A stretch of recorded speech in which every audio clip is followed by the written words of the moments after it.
중국계 미국인으로 세계적인 첼리스트가 있습니다. 그 사람이 요요마라고 하는 사람입니다. 이 요요마가 19살 때 그 어린 나이로 독주의를 갖게 되었습니다. 이 요요마는 완벽하게 연주를 하고 싶었어요. 그래서 1년 동안 그 무대를 서기 위해서 열심히 준비를 했습니다. 그리고 드디어 연주회, 그 독주회에 자기가 연주를 하게 되었어요. 모든 것이 잘 흘러가고 있는 것 같았습니다. 그런데 이 요요마의 머릿속에서 이 독주회가 너무 지루하다는 생각이 자기에게 막 드는 거예요.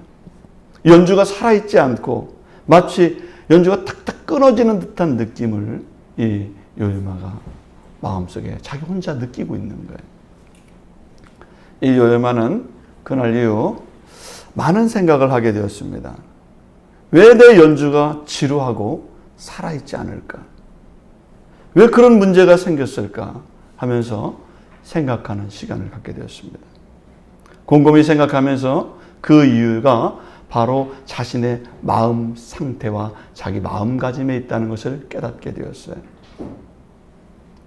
이 요요마는 이 연주 독주회를 하면서 이런 생각을 가졌습니다. 어떻게 하면 다른 사람에게 완벽한 음악을 들려줄 수 있을까? 나는 완벽해야만 한다라고 하는 의무감과 책임감이 마음을 짓누르고 있었습니다. 나는 완벽해야만 해. 이것 때문에 내가 연주회를 제대로 할 수 없었다는 사실을 발견하게 되었습니다. 그 이후 요요마는 생각을 바꿨습니다. 나는 완벽해야 된다라는 것이 아니라 나는 이제 완벽하고 싶다. 나는 뭔가를 하고 싶다. 그래서 자원하는 마음으로, 능동적인 마음으로 연주회를 하기 시작했습니다. 그렇게 생각을 바꾸니까 자신의 열정을 그 연주에 다 쏟아부을 수가 있게 되었습니다. 그리고 그는 19세의 그 터득한 그 마음을 가지고 그 다음부터는 나는 완벽한 사람이 아니야. 그러나 나는 완벽을 위해서 노력하는 사람이야. 그렇게 하면서 자기도 행복하고 다른 사람들에게 행복하고 좋은 연주를 들려주는 세계적인 연주자가 되었다고 합니다. 믿음 생활도 마찬가지입니다. 어떤 사람은 의무감으로 신앙생활을 강박적으로 하는 사람이 있어요. 강박적으로 신앙생활하는 사람, 의무적으로 신앙생활하는 사람은 신앙생활이 편하지도 않고 신앙생활이 절대 행복하지 않습니다. 그러나 나는 하나님께 신실한 예배자로 살고 싶다. 나도 하나님을 향한 신실한 믿음의 사람으로 살고 싶다. 나도 비전과 꿈을 가진 하나님께 인정받는 사람으로 살고 싶다고 하는 꿈을 가지고 있다면 여러분들의 예배는 진실한 예배가 될 수 있고 행복한 예배가 될 수 있고 은혜로운 예배자로 살 수 있게 될 줄로 믿습니다. 오늘 성경은 사도행전에 나타난 새로운 변화의 사건을 말씀하고 있습니다. 사도행전 교회는 신앙생활을 열심히 했습니다. 그런데 그들의 신앙생활의 모습을 보면은 의무감으로 신앙생활하는 게 아니라는 것을 성경을 통해서 금방 느낄 수가 있어요. 사도행전에 나타난 신앙생활하는 사람들은 역동적이고 박진감이 있고 열정이 넘치는 모습을 우리는 성경을 통해서 발견할 수가 있는 것입니다. 누군가 강압적으로 하지 않고 있어요. 그런데 그들은 열심히 신앙생활하고 있습니다. 그들을 억압하지 않아요. 그러나 그들은 은혜와 행복감 속에서 충만한 은혜 속에서 신앙생활하고 있는 것을 볼 수가 있는 것입니다. 구약시대에 성전에서 예배를 드리던 사람들의 모습과 신약시대에 그 사도행전에 나타난 성도들의 신앙에는 분명한 차이점이 있음을 성경은 드러내주고 있는 것입니다. 이 차이가 왜 생겨나게 되었을까요? 올해는 성경 속에서 그들의 신앙생활하는 모습을 우리가 들여다보기를 원합니다. 사도행전 교회 성도들에게는 어떤 것이 달랐기 때문에 그럴까요? 첫 번째는 하나님께서 그들에게 성령을 부어주셨다. 이렇게 성경에서 말씀하고 있는 것입니다. 그들의 마음속에 성령을 부어주셨습니다. 33절에 있는 말씀에 보면 약속하신 성령을 부어주셨다라고 말씀하고 있습니다. 사도행전 교회 시작은 예전과 뭔가 달랐습니다. 그들에게는 성령으로 충만함을 입게 되었다는 것을 성경은 우리에게 알려주고 있어요. 거룩한 성령의 은혜가 머리에서부터 발끝까지 기름을 붓듯이 목욕을 하듯이 그들에게 충만하게 성령의 은혜가 잠기게 되었습니다. 물속에 잠기듯이 성령의 은혜로 가득한 그 은혜가 충만하게 그들에게 넘쳐나고 있었던 것을 성경은 말씀해 주고 있는 것입니다. 여러분, 우리가 수영장에 가면 어떻습니까? 수영장이면 수영장에 가서 온몸을 그 물에 다 맡겨버려요. 온몸이 다 물에 적셔버립니다. 마치 그것처럼 사도행전 교회에 있는 이 성도들은 머리끝부터 발끝까지 성령의 은혜로 충만하게 감싸져 있었다는 것입니다. 이 부어주심이라는 단어는 풍성하게 넘치게 임했다라고 하는 의미를 가지고 있는 거예요. 여러분, 어린아기가 막 태어나면은 그 엄마가 아기를 탁 끌어안습니다. 그러면 그 아기는 어떻게 됩니까? 엄마가 그 아이를 탁 포근하게 탁 감싸버려요. 그 아이는 엄마의 사랑으로 모든 것이 충만하게 다 감싸져 있는 것입니다. 이 성도들에게 하나님의 거룩한 성령의 임재가 그들에게 사도행전 교회에게 임했는데 하나님의 그 사랑이 그들에게 포근하게 다 감싸져 있는 그런 상태가 그들에게 되었다. 그런 것을 성경은 말씀하고 있는 것입니다. 하나님의 거룩한 영을 성도들에게 다 부어주셨습니다. 그 크신 은혜가 성도들의 영혼 속에 흘러넘치게 되었다고 하는 것입니다. 그랬더니 어떤 현상이 벌어졌습니까? 성령이 그들에게 부어주니까, 하나님의 은혜가 그들에게 부어지니까 그동안 신앙생활을 의무적으로 하고 어쩔 수 없이 하고 정직된 마음으로 그냥 끌려가듯이 신앙생활을 했던 사람이 행복감이 넘치는 신앙인으로 바뀌어지게 되었다는 사실을 성경은 우리에게 말씀해 주고 있는 줄로 믿습니다. 교회 가는 발걸음이 가벼워졌어요. 왜? 내가 주님을 만나러 가고 내가 주님 앞에 은혜 받기 위해서 은혜의 충만한 가운데 가기 때문에 교회 가는 발걸음이 가벼워졌다는 것입니다. 찬송을 하면서 기쁜 신앙생활을 흥얼거리면서 찬양을 하면서 생활하게 되는 그런 모습으로 변화되었던 것입니다. 성령께서 함께 하시니까 믿음의 확신감을 주셨기 때문에 주님에 대한 믿음, 구원에 대한 확신이 있으니까 마음속에 행복감이 넘치는 그런 은혜가 그들에게 임하게 되었던 것입니다. 여러분, 예전에 구약에서 성전 신앙생활했던 사람들은 의무감으로 신앙생활하는 사람들이 참 많았어요. 의무감으로 신앙생활했어요.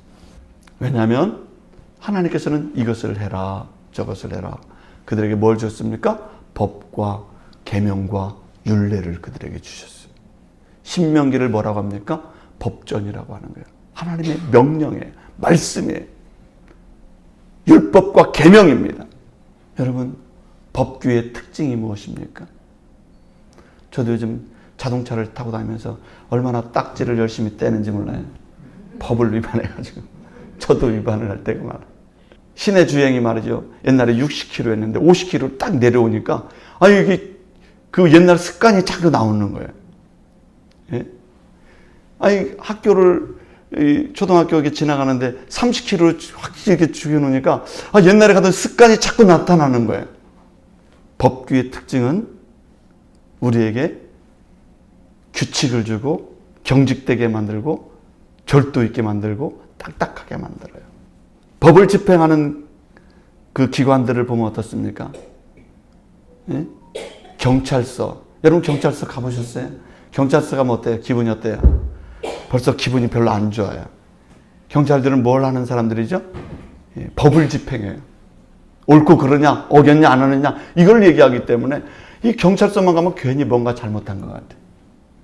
여러분 검찰청 가보셨나요? 예, 검사 앞에 서봤어요? 수사관 앞에 서봤어요? 저는 우리 성도 때문에 한번 가봤어요. 검사 앞에 서봤어요. 그때 포승줄에 묶인 사람들이 거기 있더라고. 뭔가 불편해요. 뭔가 딱딱해요. 그리고 법원에 가보셨어요? 법원에서 재판 한번 받아보세요. 즐겁지가 않아요. 딱딱해요.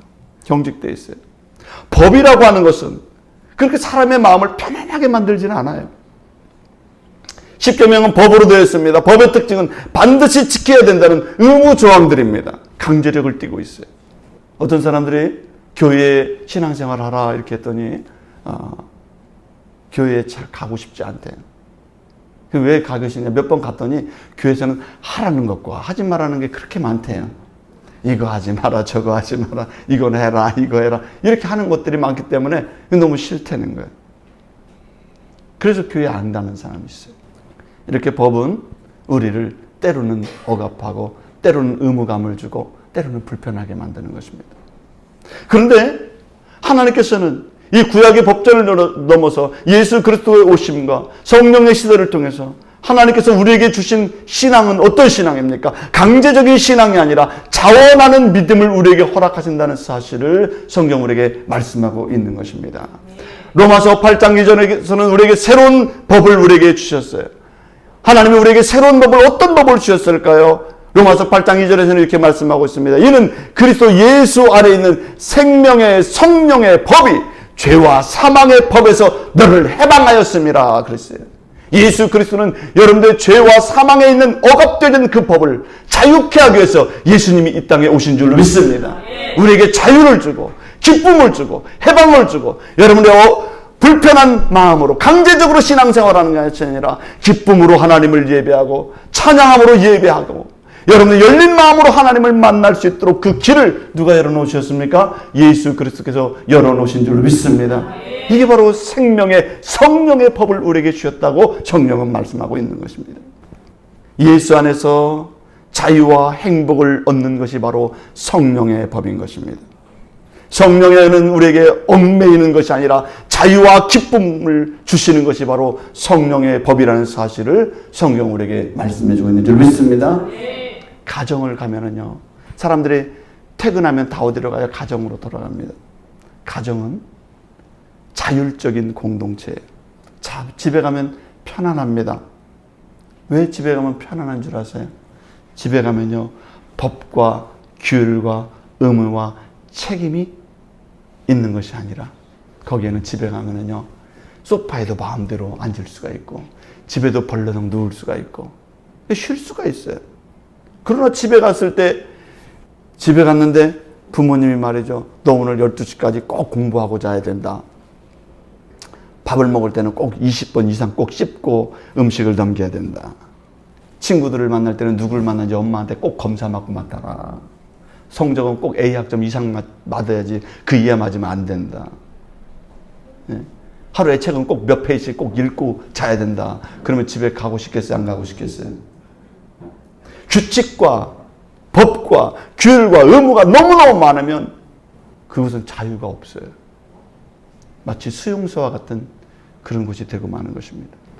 이렇게 규칙과 법이 많으면은 집에 들어가지 않으려고 그래요. 가정에 들어가는 게 싫습니다.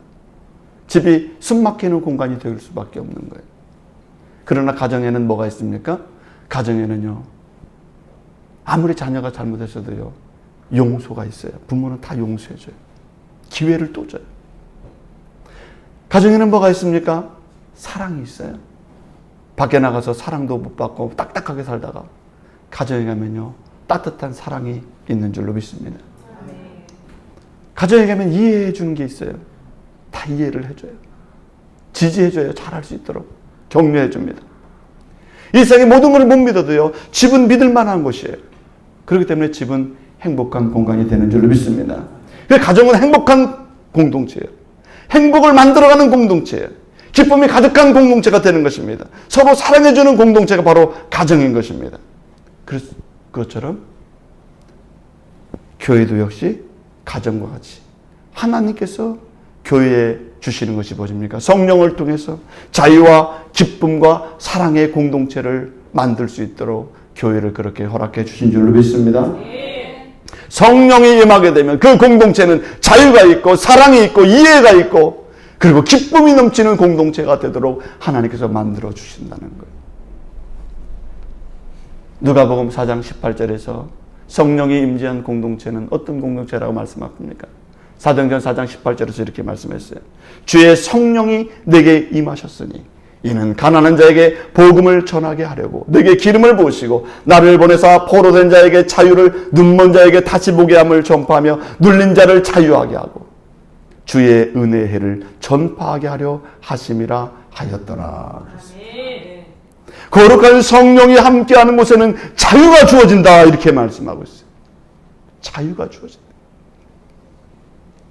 포로들에게도 자유가 선언되고 눈먼 자는 다시 보게 하는 밝음의 역사가 일어나고 억눌려 있던 자에게는 해방의 삶이 일어나는 은혜가 성령을 통해서 우리에게 주시는 교회 공동체의 은혜다라고 하는 것을 성경은 말씀하고 있는 것입니다. 사랑하는 성도 여러분, 성령의 은혜, 거룩한 성령이 함께하면 우리에게 어떤 현상이 일어납니까? 성령이 함께하면 여러분들에게 자유함이 생기고 기쁨이 생기는 것입니다. 신앙생활하는데 억지가 아니라 의무감이 아니라 자원하는 마음이 생기게 될 줄로 믿습니다. 나는 주님이 좋아서 예수를 믿어요. 주님이 너무 좋아서 나는 주님을 찬양하는 거예요. 주님이 좋기 때문에 하나님의 말씀이 어떠한가를 우리가 보게 되는 줄로 믿습니다. 억지로 보는 게 아니에요. 기쁨이 생기는 것입니다. 그래서 주의 영이 함께하니까 우리들의 신앙생활에 의무적으로 신앙생활하는 것이 아니라 좋아서 신앙생활을 하게 되는 거예요. 기뻐서 교회를 가고 기뻐서 봉사를 하는 것입니다. 좋아서 봉사하는 거예요. 감사해서 헌신을 하게 되는 줄로 믿습니다. 모든 게 어떤 게 일어납니까? 자원함으로 이루어지게 된다는 사실을 성경 우리에게 말씀하고 있는 줄로 믿습니다. 자원해서 한다는 게 뭡니까? 마음에서 우러나서 하게 된다는 거예요. 성령의 은혜가 함께할 때 우리에게 놀라운 의식의 변화가 있는데 그것은 의무감이 아니라 자원함으로 하게 된다는 사실을 성경은 말씀하고 있는 줄로 믿습니다. 요즘 K-팝을 한국에서 막 이렇게 사람들이 좋아하는데 외국 청년들이 너무너무 좋아해요. 보니까 그 입장료가 몇십만 원씩 입장료를 내야 되는 거예요. 그래서 한국에 오는 외국 학생들, 청년들이 있어요. 몇백만 원을 막 모아가지고 K-팝을 구경하기 위해서 한국에 옵니다. 밤에 잠도 안 자고 줄을 서서 공연을 보려고 막 줄을 서요. 노래를 다 외워가지고 있어요. 한국말로 다 외워갖고 와서 그들이 공연에 참여를 해요. 그들이 억지로 그 일을 합니까? 부모님들이 너는 꼭 K-팝을 반드시 좋아해야만 한다. 너는 꼭 그 가사를 외워야 된다. 네? 너는 밤새워 공연장에 줄을 서서 거기 꼭 입장을 해야 된다. 그렇게 부모님이 그렇게 얘기하니까 그들이 K-팝을 보러 한국에 옵니까? 그렇지 않아요. 다 좋아서. 자기가 좋으니까. 막 한국까지 날라오는 거예요. 자기가 좋으니까. 한국말 알지도 못하는 그 가사를 다 외우는 거예요. 좋아서 하는 거예요. 지들이 좋아서 하는 거예요. 믿음 생활이라고 하는 것은 억지가 아니에요. 자원함으로 그 일을 하나님이 좋아서 예수님이 나에게 죄를 용서해 주시고 구원과 생명의 길을 열어주셨기 때문에 너무 감사하기 때문에 자원하는 마음이 우리 마음속에 생겨나게 되는 줄로 믿습니다. 성령께서는 그런 마음을 우리에게 주시기를 원하시는 거예요. 우리는 억지로 해서 어떤 성취를 해나갈 수도 있는 것입니다. 할 수 없이 어쩔 수 없이 어떤 일을 하기도 해요. 억지로 한다고 해서 안 되는 것은 아니에요. 그렇지만 그 삶은 고달퍼요. 그런 것은 오래가지 못합니다. 하면서도 막 짜증이 나요. 억지로 하는 것은. 그런데 자원함으로, 감사함으로, 기쁜 마음으로 하는 사람은 그 일을 하면서도 행복한 신앙생활을 하게 될 줄 믿습니다. 그런 믿음의 삶의 긍정적인 변화가 오늘 사도행전 교회에 일어나게 되었다는 것을 성경은 말씀하고 있는 줄 믿습니다. 하나님이 우리에게 자원함으로 감사함으로 신앙생활을 할 수 있도록 성령의 은혜를 부어준다는 사실을 우리가 꼭 기억하기를 주 이름으로 축원합니다.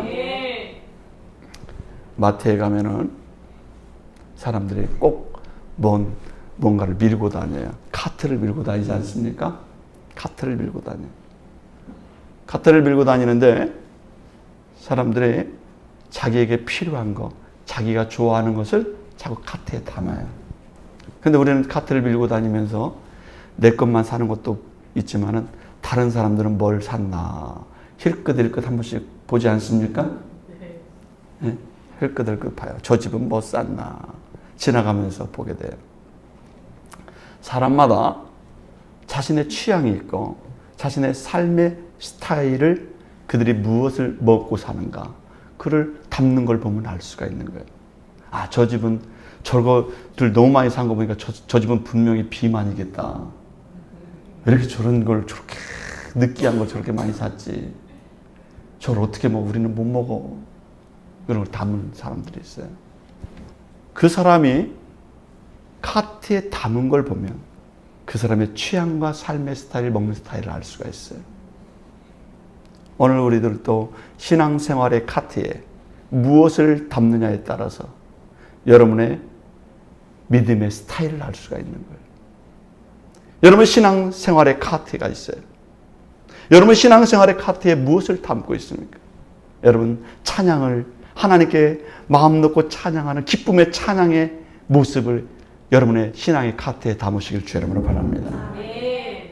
여러분 하나님께 진실하게 기도하는 기도의 삶을 여러분의 카트에 담으시길 바랍니다. 아멘. 진실한 예배를 드리는 예배의 그 신실한 삶을 그 카트에 담으시기를 주 이름으로 바랍니다. 아멘. 영혼을 사랑하고 전도할 수 있는 그 마음의 열정을 카트에 담으시기를 주 이름으로 바랍니다. 아멘. 여러분의 마음속에 하나님을 향한 그 신앙의 자유함 속에서 주시는 그 기쁨으로 여러분의 자원함으로 하나님 앞에 신앙생활을 한다면 하나님께서 여러분의 삶 속에 놀라운 변화와 긍정적이고 놀라운 하나님의 은혜의 역사가 여러분의 삶 속에 일어나게 된다는 사실을 꼭 기억하기를 주의 이름으로 축원합니다. 저는 우리 성도님들이 신앙생활할 때 억지로가 아니라 의무감으로가 아니라 성령의 은혜가 함께함으로 자원함으로 기쁨으로 좋아서 하나님을 섬길 수 있는 그런 멋진 믿음의 사람이 되기를 주의 이름으로 축원합니다. 그러면 성령의 은혜가 임하게 되면 우리 삶 속에는 어떤 것들이 구체적으로 변화되게 될까요? 두 번째는 자원함으로 강력한 믿음의 사람이 되게 된다는 것입니다. 자원함에는 감동되어서 하는 행동입니다. 은혜 받아서 자율적으로 하는 신앙생활인 것입니다. 그런데 그 자원함에는 자원해서 하기 때문에 더 신앙이 무뎌지고 더 퇴보하는 것이 아니라 자원하는 신앙생활로 인해서 더 강력한 믿음의 삶을 살게 된다는 것을 성경은 우리에게 알려주고 있는 거예요. 사도행전 교회 성도들이 얼마나 강력한지 몰라요. 세상을 변화시켜버려요. 억지로 하는 게 아니에요. 기쁨으로 자원함으로 하니까 놀라운 역사가 일어나게 되었던 것입니다. 오늘 42절에 있는 말씀을 보면 우리는 한 단어에 주목할 수가 있습니다. 그 단어는 무슨 단어냐면 힘썼다라고 하는 단어예요. 힘썼다. 프로스 칼테로운 테스라고 하는 단어예요.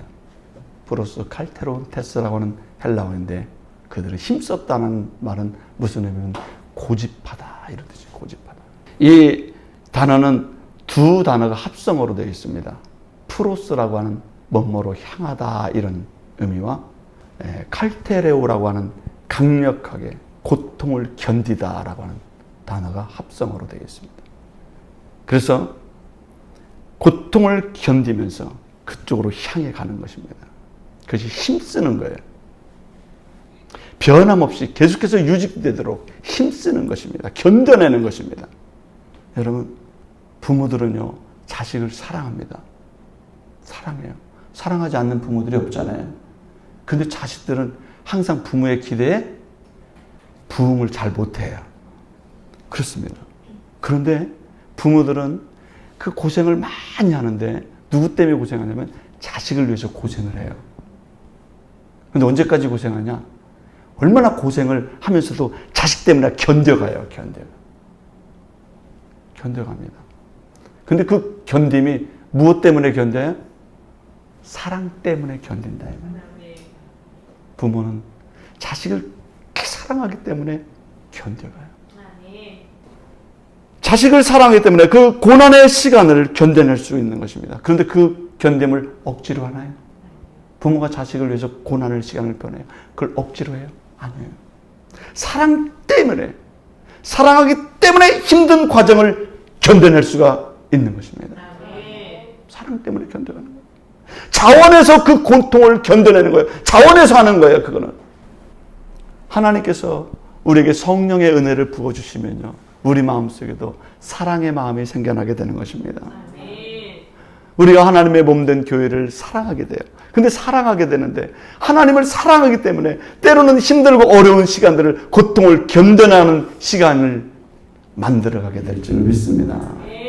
사랑하기 때문에 그 고난을 견디는 거예요. 사랑하기 때문에 이 시간을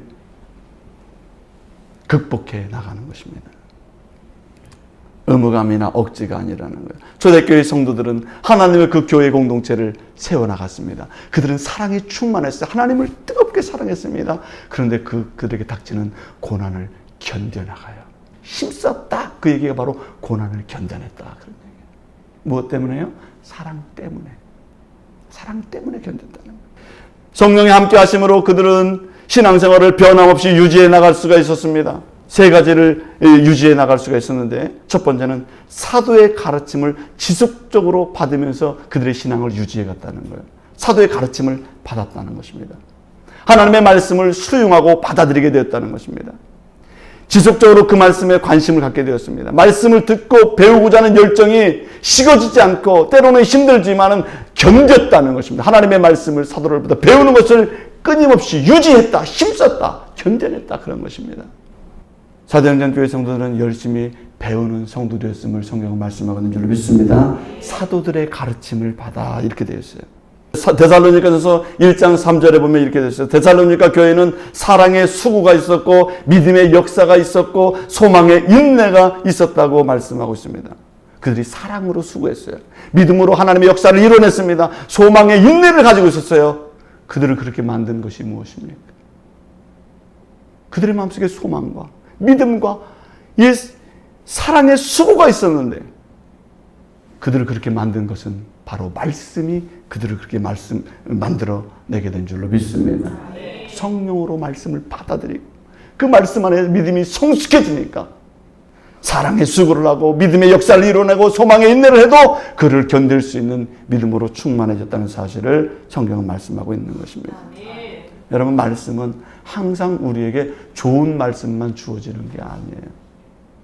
디모데전서 3장 16절에 있는 말씀에 보면 성경은 하나님의 감동으로 된 것으로 교훈과 책망과 바르게 함과 의로 교육하게 유익하다고 말씀하고 있습니다. 그래서 하나님 말씀은 교훈도 주시면은 책망도 주신다, 이렇게 말씀하고 있어요.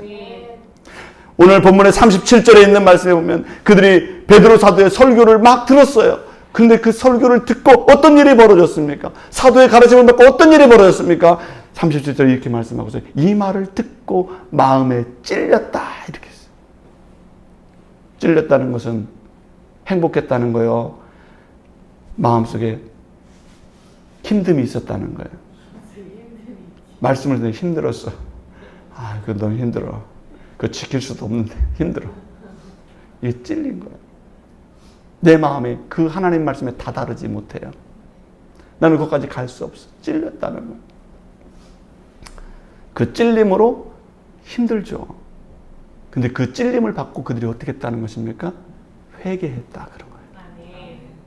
하나님, 내가 그렇게 가지 못한 거에 대해서, 그렇게 살지 못한 것에 대해서 하나님, 내가 회개하고 돌이키기를 원합니다. 그들은 하나님의 말씀을, 사도의 가르침을 받기에 힘썼다라고 하는 것을 성경은 말씀하고 있는 것입니다. 사랑하는 성도 여러분, 에레미야 23장 29절에서도 말씀했어요. 여호와의 말씀이니라 내 말이 불같지 아니하냐, 바위를 쳐서 부스러뜨리는 방망이 같지 아니하냐 그랬어요. 에레미야 선지자를 통해서 하나님께서 말씀하실 때, 이스라엘 백성들이 그 말씀을 들을 때, 선지자를 통해서 말씀을 들을 때 그 말씀이 뭐와 같다고 그랬습니까? 방망이와 같았다. 그 말씀이 내 마음을, 강팍한 것을 부서뜨리고 깨뜨리고 내 마음의 심령에 그 고집스러운 것을 부서뜨리는 그 말씀. 그래서 한 귀로 듣고 한 귀로 샌 것이 아니라 그 말씀을 마음에 찔리고 그 내 강팍함이 부서지기 시작했다. 그런 거예요. 하나님의 말씀은 우리의 강팍함을 부서뜨리게 될 줄 믿습니다. 우리의 악함도 부서뜨리게 될 줄 믿습니다. 우리의 모난 부분을 하나님의 말씀이 나를 부서뜨리는 거예요. 나를 치료하게 되는 것입니다. 여러분들이 어디 찔리거나 다치면 어떡합니까? 소독약을 바르지 않습니까? 옛날에는 빨간 약이라고 그러죠. 소독약을 막 발라요. 어제도 우리 딸이 막 이 유리에 찔려가지고 그걸 빼가지고 막 소독약을 하고 막 그렇게 했어요. 소독약을 내가 발라줬거든요. 소독약을 발라줬더니 죽는다고 막 소리를 질러요. 그래서 제가 피가 나고 막 유리 찔려가지고 피가 나는데 소독약을 막 그랬더니 막 하지 말라고 막 그래. 너 소독약 안 바르면 안 돼. 그래 무조건 막 발랐어요. 아픈데. 그때 막 기겁을 했어요. 여러분, 이 소독약을 상처난데 바르면 쓰라리고 고통스럽습니다. 소독약이 들어갈 때 살을 내는 듯한 이 소독약이 더 나를 자지러지게 만들어요. 그러나 그 소독약이 들어가야만이 그 상처에 있는 세균을 죽이게 될 수 있는 줄 믿습니다. 아파요. 그러나 그 아픔은 나를 살리는 아픔인 줄로 믿습니다. 나를 치료하는 고통이에요. 하나님의 성령이 나에게 임할 때 하나님의 말씀이 나에게 찔리지만 그 찔림이 나를 회개를 만들게 되고 나를 변화시키게 만들고 나를 하나님의 사람으로 더 아름답게 건강하게 세우기 위한 찔림이라는 사실을 그렇게 수용하고 받아들일 수 있는 사람이 누구였냐? 바로 사도행전 교회 성도들이었다는 사실을 성경은 말씀하고 있는 줄로 믿습니다. 그러니까 하나님의 거룩한 역사를 이루어낼 수 있었고 사랑의 역사를 만들어내는 세계를 변화시키는 놀라운 성도들이 될 수 있었던 거예요. 그들은 배우는 것을 두려워하지 않았습니다. 찔리기도 했습니다. 아프기도 했어요. 그러나 힘썼다. 견뎠다. 그런 것을 성경 말씀하고 있는 거예요. 또 그들은 어떤 것을 견뎌냈습니까? 교제의 삶을 중요하게 여기게 됐다는 거예요. 교제의 삶을 시작했습니다. 떡을 나누고 교제하는 일을 힘썼다고 성경에서 말씀하고 있습니다. 성령의 은혜가 임하게 되니까 옆에 있는 성도들이 다 귀하게 보였다는 것입니다. 성령이 임하면 다른 사람들이 다 귀한 사람으로 여겨져요. 옆에 사람 한번 보시기 바랍니다. 귀한 눈으로 바라보시기 바랍니다. 당신은 귀하십니다. 이게 왜 서먹서먹하세요? 당신은 귀하십니다. 다시 한번 큰 소리로 하셔야 돼. 옆에 분 다시 한번 인사하시기 바랍니다. 당신은 귀하십니다. 당신은 귀하십니다. 예. 예. 사도행전 교회를 보니까 떡을 떼고 서로 교제하기 힘썼다고 그랬어요. 옛날에는 그렇게 안 했다는 거예요. 옆에 사람이 성령이 임하니까 하나님의 은혜가 임하니까 떡 싸주고 싶은 사람이 된 거예요. 떡 해주고 싶은 사람이 된 거예요. 예? 우리 그리스도의 은혜가 충만하면요 많은 사람들에게 떡을 사주고 싶은 사람이 될 줄로 믿습니다. 밥 사주고 싶은 사람이 된 거예요. 떡 사주고 싶고 밥 사주고 싶고 뭔가 막 주고 싶고 나눠주고 싶고 누가 그랬다는 거야? 사도행전 이 교회 성도님들이 그랬다는 거예요. 성령이 임하니까 옛날에는 그렇게 안 보였어요. 옆에 있는 성도들이 그렇게 안 보였어요. 너는 너고 나는 나야. 나는 좋은 사람들만 만나. 그런데요 성도들이 다 이뻐 보이는 거예요. 같이 떡을 떼고 같이 나누고 그런 일들이 벌어지게 되었다는 거예요. 교제라고 하는 것은 코에노니아, 나눔인 것입니다. 서로 믿음 안에서 한 형제처럼 여겨지고 함께 음식을 먹고 나누고 섬겨주는 중요한 사람들로 다른 사람들을 그렇게 여기게 되었다. 그런 것입니다. 이게 바로 사도행전 교회의 특별한 현상이에요. 서로 자원함으로 그 일을 하게 되었고 자원함으로 떡을 해주고 나누고 베풀고 하는 그런 일이 벌어지게 되었던 것입니다.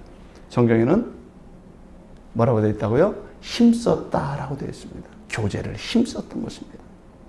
처음에는 어색하고 처음에는 그런 행동이 어색했겠죠. 자기도 그 습관이 들지 않았기 때문에 힘들었겠죠. 그러나 타인을 배려하고 또 다른 사람을 이해하고 공감하고 다른 사람과 함께 마음을 열고 교제하는 것도 우리가 노력해야 될 줄로 믿습니다. 노력을 해야 되는 거예요. 그냥 저절로 되는 게 아닙니다. 나는 그런 사람이 아닌데 어떻게 그렇게 되겠습니까? 그러나 은혜가 임하면요 마음을 열게 되고 노력을 하게 되면 더 놀라운 삶의 방향과 삶의 지경이 나의 그 믿음의 역량이 더 넓어지게 된다는 사실을 꼭 믿으시기를 주 이름으로 바랍니다. 세 번째는 성령이 임하니까 그들이 기도의 삶의 변화가 생겼다는 것입니다. 기도의 삶의 변화가 생겼어요. 42절에 있는 말씀에 보면 오로지 기도하기를 힘쓰니라 그러고 있어요. 기도에도 힘썼습니다. 사도행전 교회의 중요한 변화 중에 하나가 기도하는 것을 열심히 하게 되었다는 것을 말씀하고 있어요. 이 기도를 왜 해야 될까요? 왜 교회에서는 자꾸 기도를 중요하게 여깁니까? 여러분, 기도는요, 나를 바꾸는 작업이에요. 기도를 하면서 나를 바꾸는 거예요. 나를 비우고 주님이 주인 되시는 시간이 바로 기도 시간인 줄로 믿습니다. 하나님을 인정하는 사람만 기도할 수가 있는 거예요. 하나님의 능력을 인정이 돼야 내가 기도가 나오는 거예요. 내 육신의 생각을 내려놓고 하나님의 거룩한 성령이 주시는 마음을 얻고자 하는 게 바로 기도인 줄로 믿습니다.